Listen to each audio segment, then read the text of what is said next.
Halo Motorhead, jumpa lagi di Curanmor bersama saya Anggi Let's Go dan saya lagi ada di depan bengkel Gaya Motor di daerah Sepanjang, Surabaya. Dan menceritakan tentang Gaya Motor, tadinya ini adalah bengkel Vespa, lalu bertransformasi menjadi bengkel Moge dan cukup top di Surabaya sekitarnya, bahkan skala nasional. Oke, langsung aja kita ngobrol sama ownernya. Halo para bikers, saya Gatot dari Gaya Motor. Selamat menyaksikan Curanmor.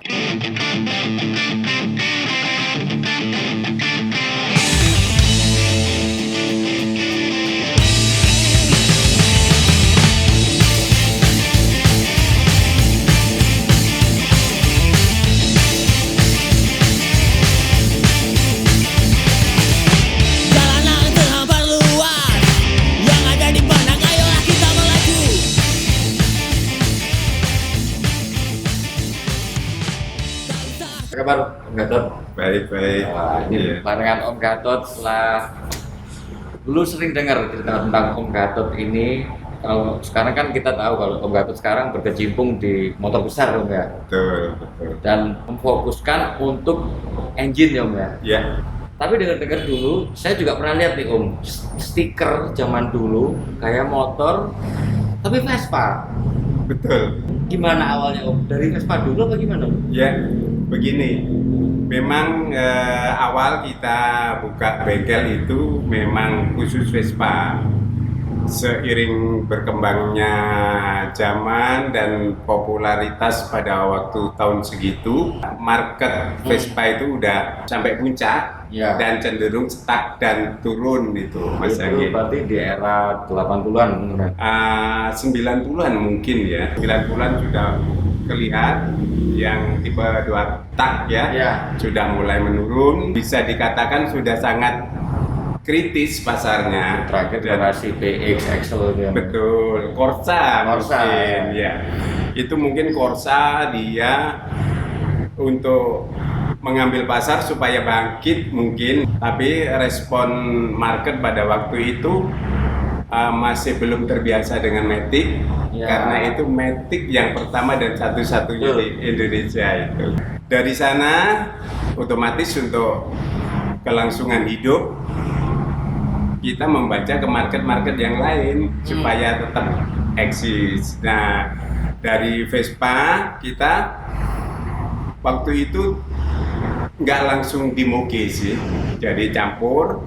Tapi seiring berkembangnya zaman dan kemampuan pribadi saya pada waktu itu, cukuplah untuk mempersiapkan Berani terjun ke Moge Om ya. betul ke pasar yang lebih tinggi lah, lebih tinggi ya. Nah, sebelumnya itu gimana ceritanya kok bisa memutuskan untuk bengkel Vespa awalnya?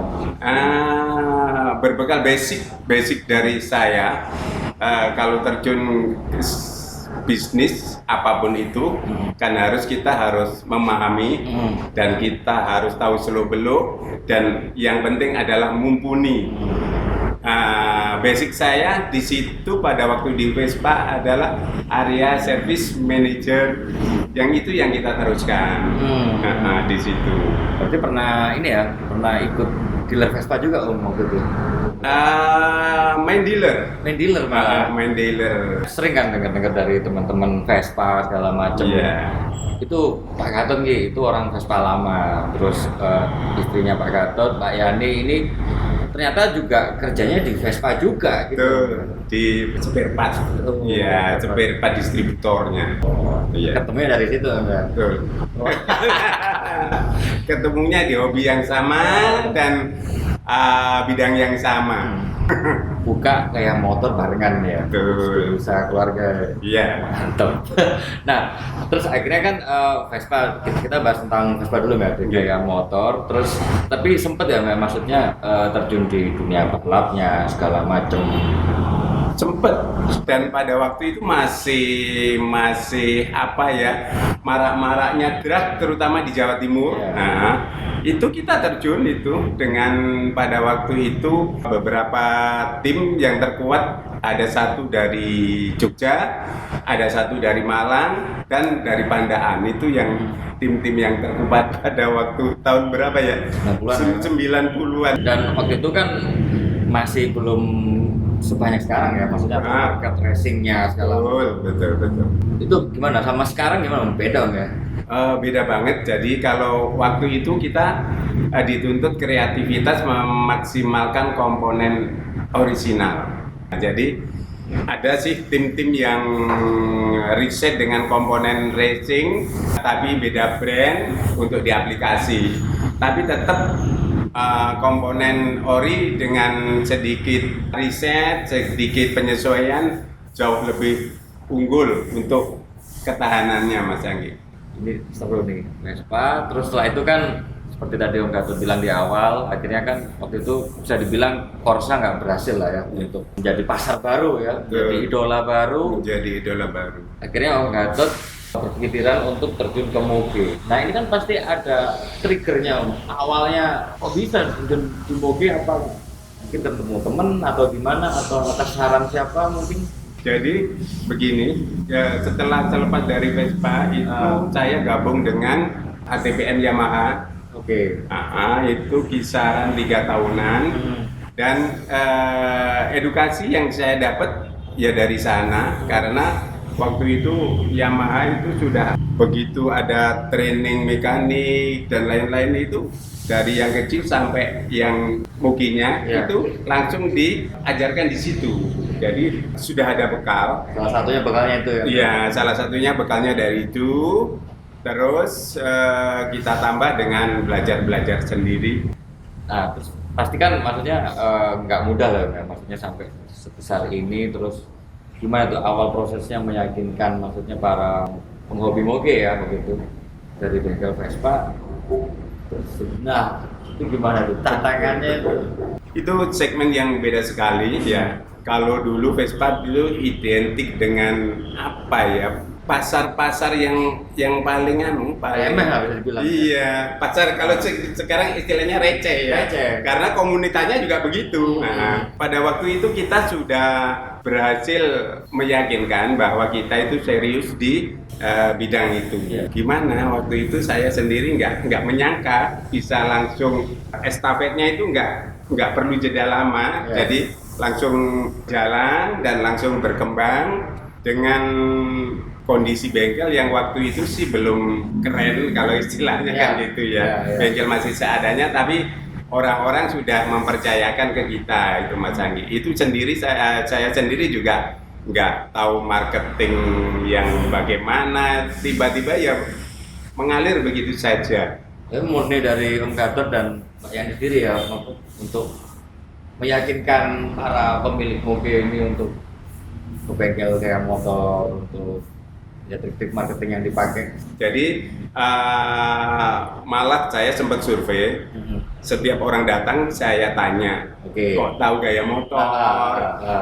Itu kelihatannya malah promo yang paling efektif itu kalau orang dulu istilahnya apa ya, gedok tular. Dari mulut ke mulut ya? Nah, dari mulut ke mulut. Sesudah satu customer itu yakin dengan pekerjaan kita, dia akan tularkan ke teman yang lain. Kelihatannya paling dominan pada waktu itu, perkembangannya itu ditunjang para customer sendiri.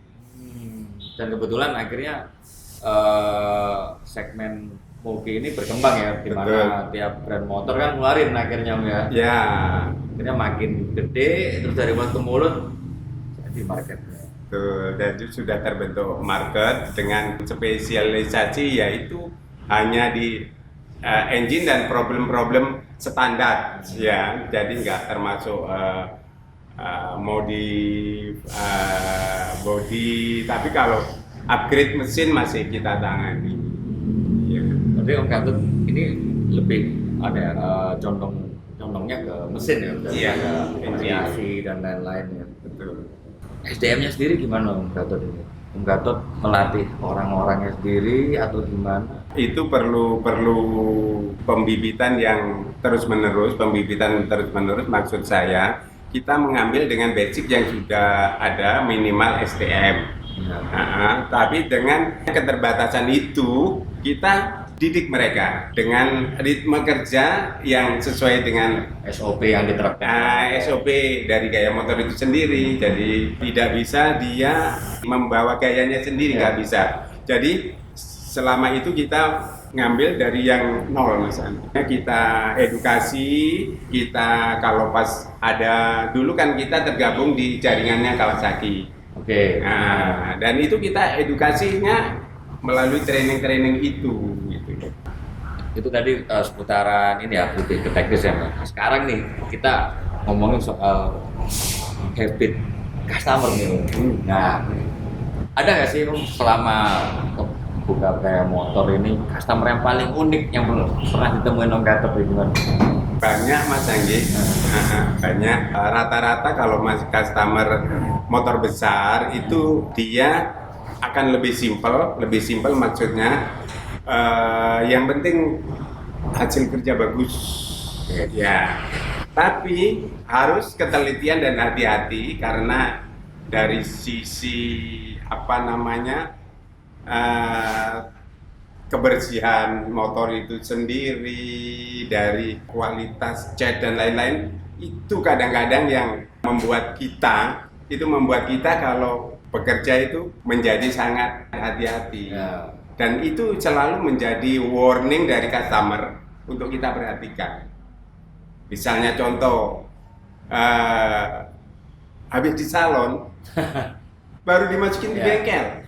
Lah bagaimana itu kita mengerjain kalau itu kan kita juga kadang-kadang ada yang begitu, kecuali kalau habis dikerjakan bawa ke salon. Gitu. Kadang-kadang ketemu yang begitu, jadi diwanti-wanti, Pak ini Pak bautnya dan lain-lain. Rata-rata customer perfect ya, customer mungkin itu perfect. Paling jauh customer dari mana? Dari Balikpapan ada. Ngirim motor ke sini? Iya, ngirim kapal. Berarti nggak pernah tatap muka atau apa, by phone? Iya. Kirim sini. Dan banyak juga yang lokal-lokal juga begitu, yang sekitaran itu ya sudah. Tinggal telepon, ambil motornya, gitu. Selesai dikirim. Misalnya kan, saya sih belum paham banget tentang Mugi Om ya. Apa sih yang bedain motor sport sama Mugi, kayak misalnya Harley, Triumph dan lain sebagainya, ini di mata Om Gatot gimana? Sebetulnya secara basic, secara mindset engine itu sama. Cuman sekarang itu cenderung yang bergeser terus adalah electrically. Oke, sama security. Itu kalau yang tipe-tipe enggak cruiser, enggak chopper, nggak sport, sekarang udah pada canggih, Mas Anggi. Kalau basic mesin hampir sama. Berarti kan Gatot sendiri perlu untuk selalu upgrade ini ya, peralatan untuk electrical dan lain-lain itu ya? Pasti. Kalau bekerja tanpa itu sekarang itu impossible. Jadi motor sekarang nggak bisa diakalin, nggak bisa pakai feeling, jadi harus real. Real pakai alat, pakai diagnostik, itu pasti. Terus bener nggak sih misalnya tiap Mugi nih pabrikan dari Indonesia dan negara-negara lain itu apa beda nggak sih? Beda Mas Anggi. Jadi sekarang ngomong dari sisi perkembangan diagnostik tool ya. Kalau pada waktu sekitar tahun 2015 ke bawah, itu diagnostik itu soket penghubung dari motor ke modul itu setiap motor satu tipe, dan sekarang ini yang terakhir ini itu sudah satu tipe untuk semua motor. Iya, sudah berkembang kayak ke arah kayak mobil, jadi ada keseragaman, tapi tetap harus invest, kalau enggak kemakan zaman. Iya sih. Iya, kemakan zaman pasti. Pasti harus ya tadi upgrade terus segala macam. Betul. Terus tapi kan Om Gatot sendiri juga melayani ya, maksudnya selain motor sport, superbike atau Harley, Mugi lainnya tetap Om Gatot layani. Semua all brand kita terima, dan kita tidak menutup merek-merek yang jarang juga pernah masuk ke kita. Tapi ya kuncinya satu adalah kita kalau untuk produk-produk yang jarang masuk, kita selalu membaca dulu referensi. Oke. Contohnya nih Om, apa nih? Contohnya kalau MP Agusta, Ya. MP Agusta kan jarang di sini. Kita nggak bisa kita ngomong pinter, semua tahu, nggak bisa Mas Anggi. Itu akan fatal. Jadi kita mencari referensi dulu, problem permasalahannya dan lain, baru kita nanti menangani problem tersebut. Istilahnya nggak salah langkah, nggak muncul malpraktek, ya saya rasa itu. Ya berarti awalnya diagnostik dulu ya maksudnya. Seperti apa, motornya apa, kita harus tahu dulu nih. Betul. Nah misal tuh, maksudnya butuh peralatan khusus gitu, itu nggak juga harus beli dong. Misalnya kayak satu motor kayak MP Agusta itu karena susah partnya atau apa gitu. Betul. Jadi waktu saya belum punya soket untuk menghubungkan dari motor ke diagnostik, itu saya langsung pesen, biarpun apa namanya istilahnya sekarang kan nggak worth it ongkos sama ininya, tapi harus kita nggak boleh sementara ini populasinya cuma sedikit di Surabaya, kita kesampingkan enggak, karena ini tetap menjadi investasi. Kapan-kapan kan akan datang lagi dengan merek-merek yang sama, itu tetap resiko sebagai komitmen kalau kita sudah terjun di bidang itu. Harus konsisten di situ juga. Jadi mau rugi lah, mau apa, no problem. Jadi yang penting yang kita yang kita tekuni itu benar-benar memberikan jaminan kepada customer bahwa ini loh. Jadi tidak hanya sekedar bekerja tanpa dasar, enggak. Jadi ditunjang literatur, knowledge kita, alat kita. Jadi 3 komponen itu harus ada.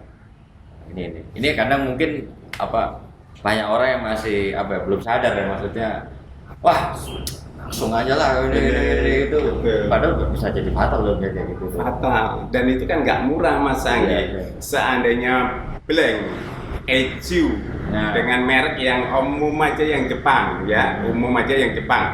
kalau itu terhubung motor itu sudah pakai immobilizer, itu di angka antara 25 sampai 35 juta Mas Anggi. Aduh. Itu belum lagi yang Eropa lebih sadis lagi. Lebih sadis lagi harganya.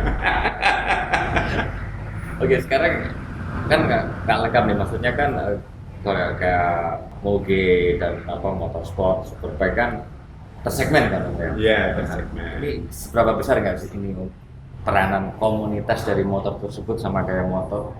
Hubungannya gimana? Kalau komunitas ke gaya motor itu mungkin sumbangsihnya ya nggak terlalu besar, mungkin 30% aja. Jadi yang sisanya itu real market. Oke. Iya, murni pemakai ya. Iya, murni pemakai. Real market. Dan kamu sendiri ya nggak terjun di satu komunitas kamu ya? Enggak lah. Nggak berkembang. Yang penting itu kan harus real market.